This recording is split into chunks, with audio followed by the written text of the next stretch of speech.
जिजाऊ साहेबांच्या कुशीत जन्मलेलं निरागस बाळ म्हणजे शुभा. एकीकडे संयमाचा घाट म्हणजे शुभा, तर दुसरीकडे रक्ताची सतती लाट म्हणजे शुभा. गणिम, इंग्रज, फ्रेंच, डच या सर्व शत्रूंचा कर्तन काळ म्हणजे शुभा. राजनीती, युद्धनीती, गनिमी कावा या सर्व कूटशस्त्रांचा कळस म्हणजे शुभा. धार्मिकता, नैतिकता, सामाजिकता या सगळ्यांची पवित्र तुळस म्हणजे शुभा. अरे रयतेला नजर काळी आलेली जाग म्हणजे शुभा. रयत्याच्या जीवाचं रान म्हणजे शुभा.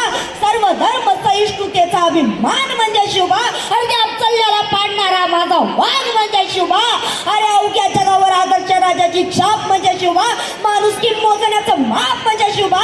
सामान्य जनतेला जनजणीत चपराक म्हणजे शुभा. आणि तुमचा माझा अख्ख्या महाराष्ट्राचा बाप म्हणजे शुभा. अख्ख्या महाराष्ट्राचा बाप म्हणजे शुभा.